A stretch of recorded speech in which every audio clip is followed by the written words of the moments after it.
தேவனுடைய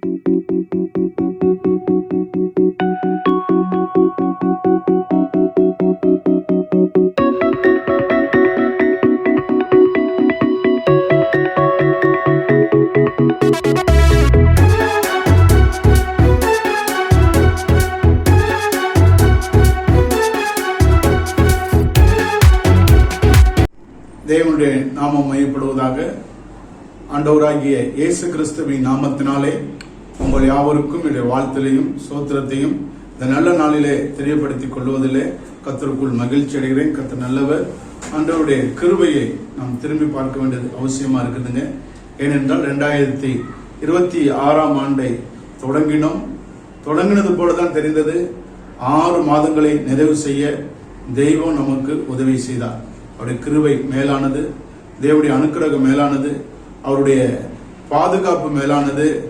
ஆண்டவருக்கு ஸ்தோத்திரம். எவ்வளோ இக்கட்டுகள், பொல்லாப்புகள், பலவீனங்கள், மன சோர்வுகள், எவ்வளோ காரியங்கள் நம்முடைய வாழ்க்கையில வந்தாலும் கர்த்தர் கண்ணின் கருமணி போல பாதுகாத்து இந்த நாள் வரைக்கும் அவருக்கு முன்பதாக நிற்கத்தக்க பலனை, ஜீவனை பரலோகத்தின் ஆண்டவர் நமக்கு ஏற்படுத்தி கொடுத்தபடினாலே நாம் மனதார அவரை உயர்த்தவும், அவரை துதிக்கவும், அவர் மேல் இன்னும் அதிக பற்றுதல் உள்ளவர்களாக, நம்பிக்கை உள்ளவர்களாக, விசுவாசம் உள்ளவர்களாக, அவரையே சார்ந்து வாழுகிற ஒரு வாழ்க்கை வாழும்படி தேவனாய கர்த்தர் இந்த 7வது மாதத்தை கர்த்தர் நமக்கு அனுக்கிரகம் செய்திருக்கிறார். கர்த்தரை நம்புகிறவனோ செழிப்பான், கர்த்தரை நம்புகிறவனோ உயர்ந்த அடைக்கலத்தில் வைக்கப்படுவான், கர்த்தரை நம்புகிறவன் என்றென்றைக்கும் அசையாமல் நிலைத்திருக்கும் சீயோன் பர்வதத்தை போல் இருப்பான் என்று எழுதப்பட்டிருக்குது. ஆக இந்த வார்த்தையின்படியே தான் கர்த்தர் நம்மை கடந்த காலம் மாதம் முழுவதும் கண்ணின் கருமணி போல பாதுகாத்து பராமரித்து கூட இருந்து எல்லா விதங்களிலும் கர்த்தர் நமக்கு நன்மை செய்து இந்த 7வது மாதத்தை கர்த்தர் நமக்கு கொடுத்திருக்கிறார். ஆகவே கர்த்தரை இன்னும் இறுக பிடித்துக் கொள்வோம். இன்னும் அதிகமாய் ஏற்கனவே அன்பு செலுத்துகிறோம், இன்னும் அதிகமாக ஏற்கனவே ஜெபிக்கிறோம், இன்னும் கொஞ்சம் அதிகமாக ஏற்கனவே வேத வாசிக்கிறோம், இன்னும் கொஞ்சம் அதிகமாக அவரை நம்ம சார்ந்து வாழும்போது அவர் ஒருபோது நம்மை கைவிடவே மாட்டார். ஆண்டவர் சொன்ன வார்த்தை ஒன்றாயிலும் கீழே விழாதபடிக்கு எல்லாவற்றையும் நிறைவேற்ற ஒரு போதுமான நல்ல தெய்வமாக, நல்ல இரட்சகராக அவர் நமக்கு இருக்கிறபடினாலே ஆண்டவருக்கு நாம் மகிமையும் கனத்தையும் செலுத்த வேண்டியது அவசியமா இருக்குது. இந்த மாதத்துடைய வாக்கு தத்தத்தை சொல்லுவதற்கு முன்பதாக ஆவியானவர் ஒரு வசனத்தை எனக்கு ஞாபகப்படுத்துகிறார். அந்த வசனத்தை வாசித்து நாம் தொடர்ந்து ஆண்டுடைய வார்த்தையை நம்ம கேட்போம். பாருங்களேன், யோசுவாவின் புஸ்தகம் 21ஆம் அதிகாரம், யோசுவாவின் புஸ்தகம் 21ஆம் அதிகாரம் 44, 45 இந்த 2 வசனத்தை நான் வாசிக்கிறேன்.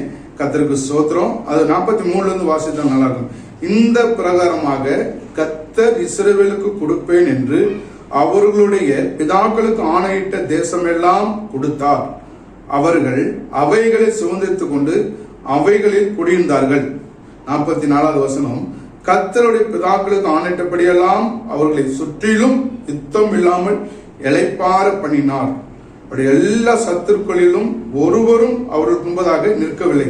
அவர் சத்துருக்கள் எல்லாம் கர்த்தர் அவர் கையிலே ஒப்பு கொடுத்தார்.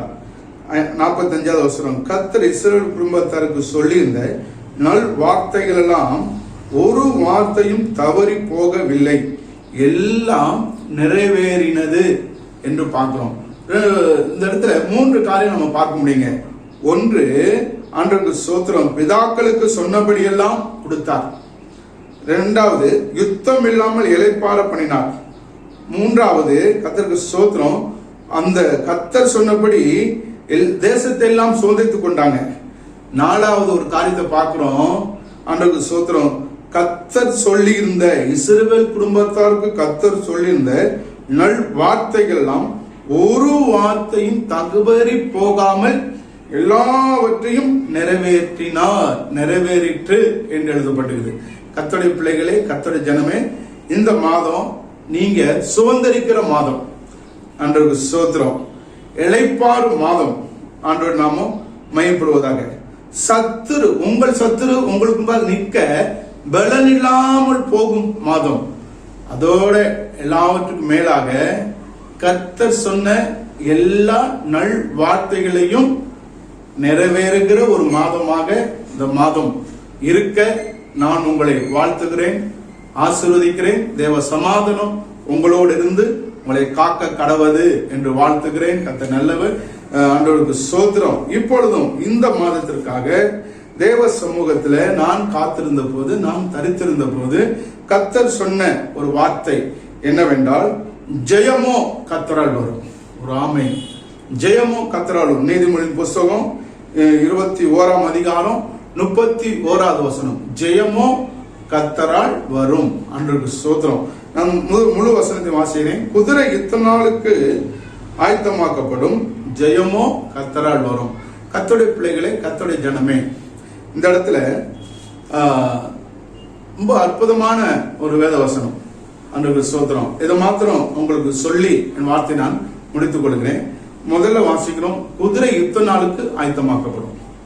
அடுத்து இரண்டாவது, ஜெயமோ கர்த்தரால் வரும். இப்போ ஆயத்தம், ஜெயம், இது ரெண்டு இருக்கு. ஒரு மனிதன் வெற்றி பெற வேண்டும் என்றால், அல்லது ஜெயிக்க வேண்டும் என்றால், அல்லது லக்கை அடைய வேண்டும் என்றால், அவன் முதல்ல தன்னை ஆயத்தப்படுத்திக் கொள்ள வேண்டும்.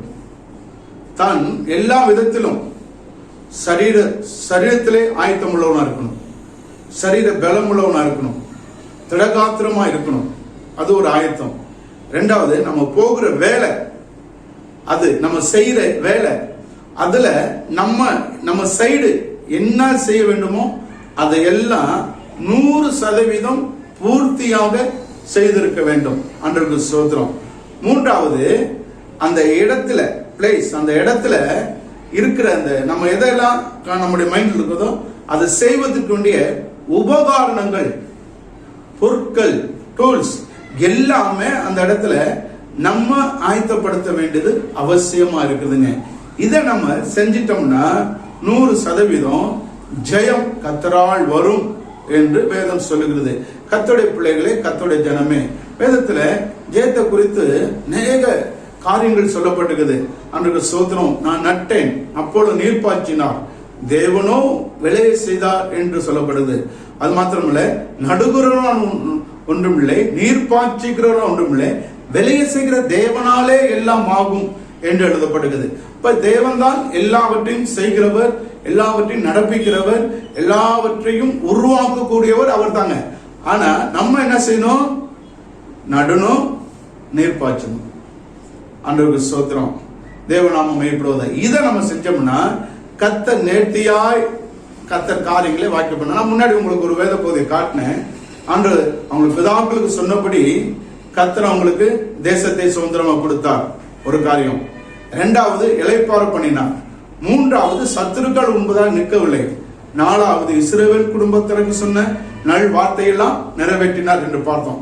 அதற்கு முன்பதாக யோசுவா எப்படி ஆயத்தமானார், எப்படி அவர் ஆயத்தப்படுத்தப்பட்டார் என்பதை பார்க்கணும். முதல்ல மோசேயின் மூலமாக யோசுவா ஆயத்தப்படுத்தப்படுகிறார். யார் சொல்லுகிறார்? கர்த்தர் சொல்லுகிறார் மோசேக்கு போய் நீ மறிக்க போற, அதனால யோசுவாவை உன் ஸ்தானத்துக்கு கொண்டு வா அப்படின்னு சொல்லி கர்த்தர் மோசேயோட பேசி அவனுக்கு திடப்படுத்துகிறார்.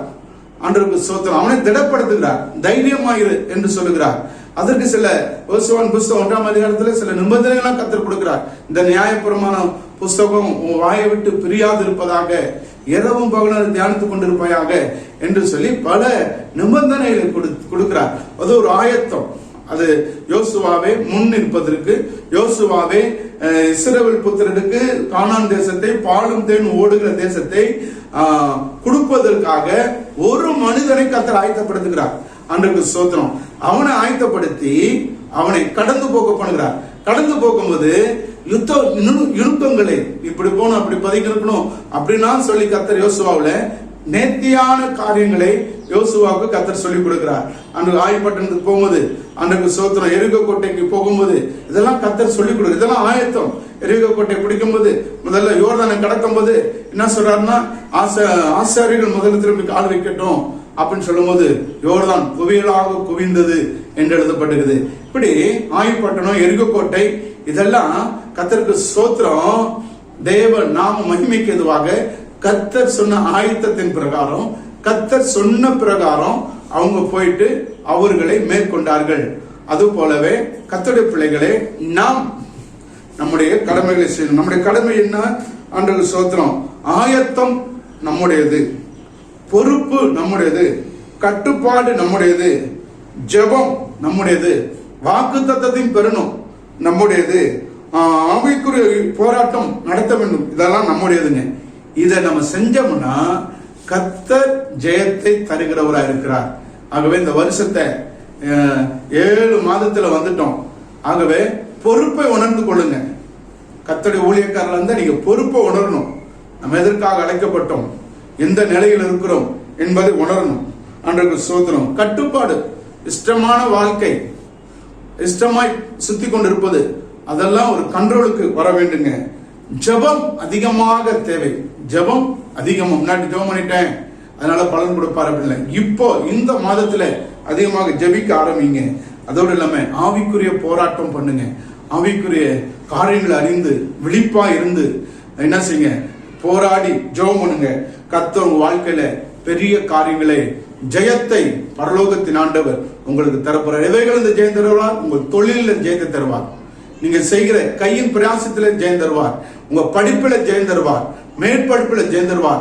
எதுல நீங்க தோற்று போயிருக்கீங்க, உங்க குடும்ப வாழ்க்கையில கர்த்தர் ஜெயத்தை கொடுப்பார். உங்க பிள்ளைங்களோட வாழ்க்கையில ஜெயத்தை கொடுப்பார். நினைக்கிறீங்க பிள்ளைகளை கொடுத்து கலங்கி கொண்டு திகைத்து கொண்டு என்ன அப்படி இருக்காங்களே என்று சொல்லி கர்த்தர் இந்த மாதத்தில் உங்களை தைரியப்படுத்துகிறார், திடப்படுத்துகிறார். உங்க பிள்ளைகளோட வாழ்க்கையில ஒரு பெரிய ஜெயத்தை கர்த்தர் உங்களுக்கு கொடுத்து உங்க தலையை நிமிர பண்ண போகிறார். பரலோகத்தின் தேவன் அவிதமாவே கர்த்தர் உங்களை ஆசீர்வதிப்பாராக. ஆமென். உங்களுக்காக ஒரு சிறிய ஜெபத்தை செய்கிறேன். கர்த்தர் நல்லவர். ஒன்றை தெரிந்து கொண்டு நாம் செய்ய வேண்டிய வேலையை நாம் எப்படி ஆயத்தமா இருக்க வேண்டும் என்பதை நினைத்து நீங்க ஆயத்தமாகுங்க. கர்த்தர் எல்லாவற்றையும் நேர்த்தியாக செய்வார். வேதம் சொல்கிறது, அவர் அதினதின் காலத்திலே நேர்த்தியாக செய்திருக்கிறார். காலங்கள் கர்த்தருடையது, நேரம் கர்த்தருடையது, பொறுப்பு நம்ம பொறுப்பா இருந்தா எல்லாம் அவர் ஏற்றுக்கொள்வார். ஆகவே இதை உணர்ந்து தேவ சமூகத்துல கட்டுப்பாடு, பொறுப்பு, உணர்வு, ஜெபம், ஆவிக்குரிய யுத்தத்துல நீங்க பழப்பிக்கப்படுங்க. கர்த்தர் உங்களை கொண்டு பெரிய காரியம் செய்வார். உங்களை கொண்டு தேசத்தை கலக்குவார். வாக்கு தத்தங்களாம் உங்கள் பேர்ல ஆம் என்றும் ஆமேன் என்று நிறைவேற கர்த்தர் உதவி செய்வாராக. உங்க பேர்ல சொல்லப்பட்ட கர்த்தருடைய வாக்கு தத்தங்கள், நல் வார்த்தைகள்லாம் எல்லாம் நிறைவேற போகுது. விசுவாசத்தோட காத்திருங்க. கர்த்தர் பெரிய காரியம் செய்வார். சர்வ வல்லமுள்ள தேவனே, இந்த நல்ல நாளுக்காக ஸ்தோத்திரம். இந்த நாளிலே உங்க சமூகத்துல, உங்க பிரசனத்துல இந்த வார்த்தையை நீங்க கொடுத்தீங்களா, அதற்காக ஸ்தோத்திரம். குதிரை இத்தனை நாளுக்கு என்று ஆயத்தமாக்கப்படும், ஜெயமோ கர்த்தரால் வரும். ஜெயம் கொடுக்கிற தேவனுக்கு கோடி ஸ்தோத்திரங்களை இயேசுவின் நாமத்தினால ஏறெடுக்கிறோம். இந்த வார்த்தையை கேட்கிற ஒவ்வொரு வாழ்க்கையிலும் இருக்கிற தோல்விகள் மாறுவதாக, சோர்வுகள் நீங்குவதாக, பலவீனங்கள் நீங்குவதாக. எந்தெந்த பகுதியில் ஜெயம் இல்லாமல், வெற்றி இல்லாமல், முன்னேற்றம் இல்லாமல் தத்தளிக்கிறார்களோ அந்த பகுதியில பரிசுத்த ஆவியானவர் குறுக்கிட்டு ஜெயத்தை, வெற்றியை, முன்னேற்றத்தை கர்த்தர் கட்டவிழ்த்து விடுவீராக. ஆசீர்வதித்து ஜெபிக்கிறேன் இயேசுவின் நாமத்தில் பிதாவே. ஆமென், ஆமென், ஆமென். God bless you. தேவன் உங்களை ஆசீர்வதித்து உங்களை கனப்படுத்தி உங்களை மேன்மைப்படுத்துவாராக. ஆமென்.